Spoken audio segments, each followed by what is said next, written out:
Doing this for real, right? Yeah. Got my bathrobe on, got my buddy Ivan here, and everything in the background, and we are live, baby. We are recording.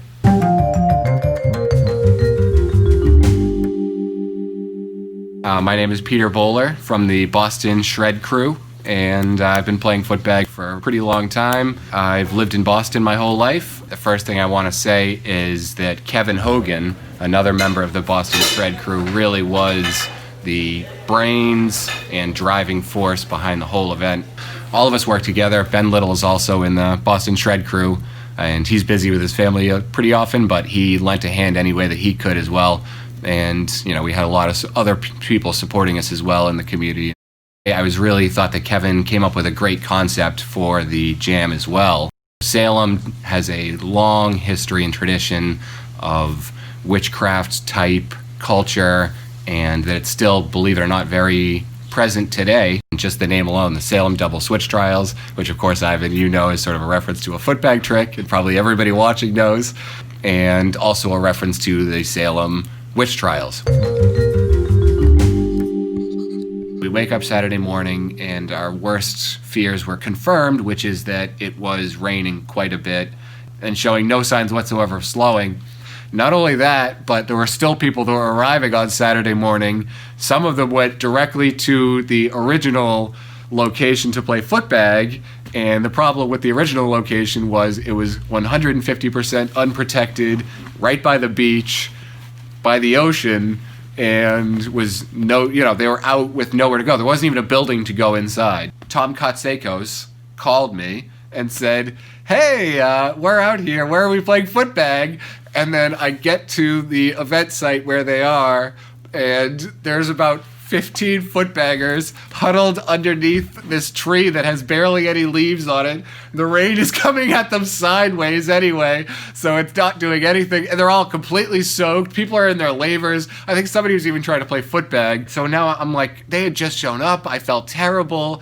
Now I'm calling Kevin. What do we do? Where do we go? Where's the backup spot? So anyway, we get to downtown Salem where the backup spot is, and it's just this brick awning, and we start setting up, and me and Kevin kind of do this look at each other like, how long do you suppose this is gonna last? Like, what's the plan here? Is this gonna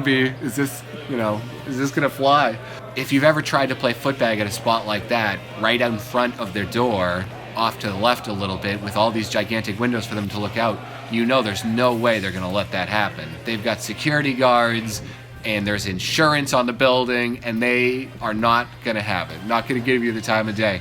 25, 30 people there at this point. We're all getting set up. People are strapping their shoes on and just like taking their shirt off, getting changed right outside this little office building. We had 4 or 5 Footbag circles all warming up there, and the security guard comes out and he goes, this is really cool. What is this? What's this called? Is this hacky sack? What are you guys up to? Oh, wow. And people answered his questions. Footbaggers, of course, were very respectful, as they always, generally tend to be, and couldn't have been nicer. And the guy, that's all he wanted to know. What are you guys up to? Oh, Footbag tournament. Okay, cool. Well, let me know if you need anything. I'll leave you guys alone. And that never happens. I cannot possibly express how that just does not happen in our modern world in any circumstances in downtown Boston. It just won't. You'll never see that again. It was amazing. And halfway through competition, then we also had a group of singers come through. And at this point, this was the point where I really thought, okay, we are getting moved. I don't know what would have happened if they had kicked us out, honestly. We were going to be running battles, Sick 3, Mirage Race. We had several events planned that was going to take up, with that many people, the net worth of a few hours for sure. And we didn't have a backup to the backup plan.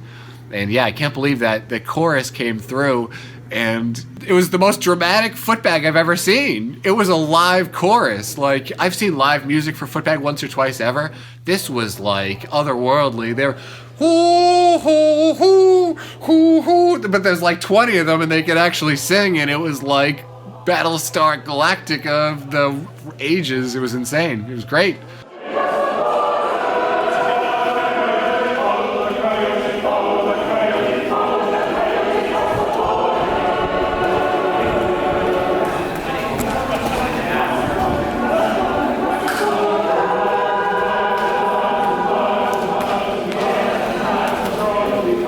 So as far as stuff I remember, there's tons. The Mirage Race was epic, and the fact that we had all of these events, and the first thing that I mentioned right off the bat is the Mirage Race probably should tell you everything you need to know.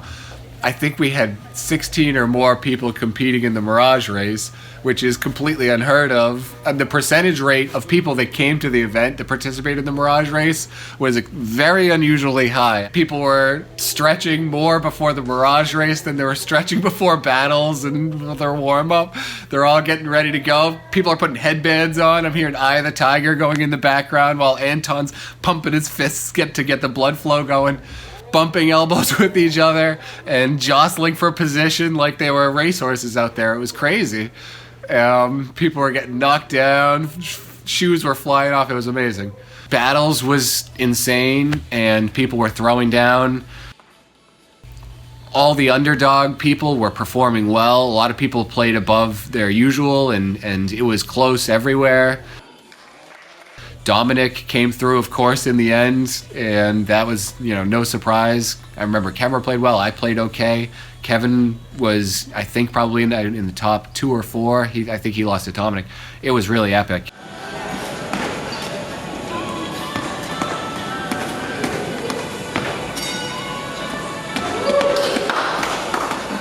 For SIC 3, not to toot my own horn, but that, of course, was memorable for me because I managed to somehow scrape out a first-place finish over Dominic. Definitely my best performance in SIC 3, I would say, ever. And I was just so happy to hit the combo. I aimed for a combo. I hit a weak safety combo just to get out of the way with a 4 or 2 in there. And then I set myself up for a combo that I knew I could probably do, but usually only in my backyard and not, on command with 3 or 4 tries with everybody watching and a chorus of people singing in the background. Not that they were actually there at that point, but, for figurative effect. And it came together, and I was so stunned that I jumped up in the air. I turned around, jumped up in the air, tried to jump up and hit. I mean, you're going to see the footage, I'm sure. You'll see the video. You'll see exactly what I did. So we did a lot, but ripping running is, quick and easy. And I also want to say, I can't mention the name Rippin without saying, rest in peace and honor to him, because that's another one of my favorite events, actually, and is fun and easy to run and organize. So I'm glad we did that. And now that you mention it and jog my memory again, thank you for that.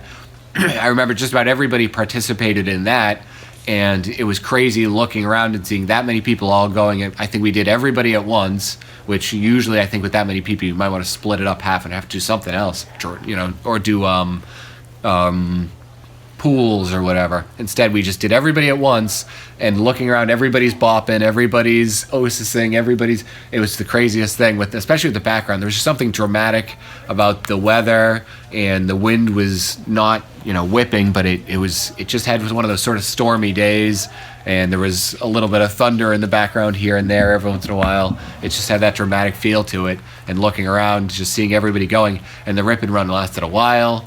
And yeah, I mean, every event we did went really well. And Matt Kemmer ended up taking first place in requests, with Nick Polini giving him a great battle up until the very end. Yes, of course. No, and that's so. I'm ashamed to say that to this point in my stories, I should have known that Nick factored into a lot of those things that we did and all that. But him and having him there shredding at the level he was at that point.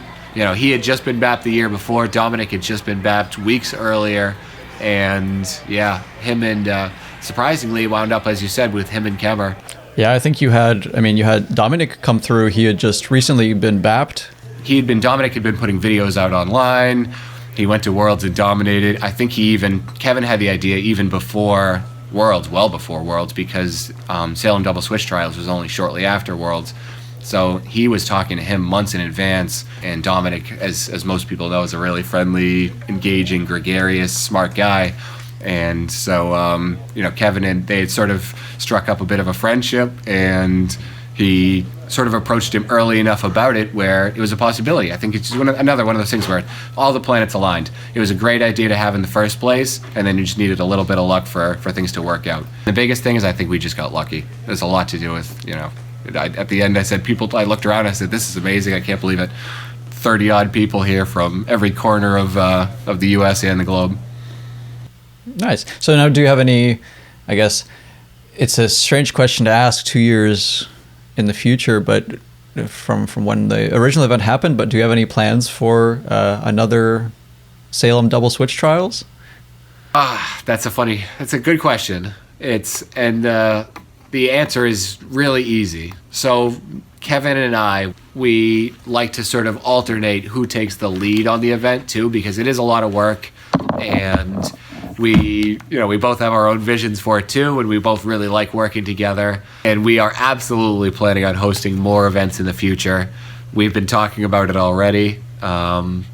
We are probably gonna, I think looking at 2021, as soon as it becomes feasible, especially to get some out of country friends in, then we'd really like to do something like that.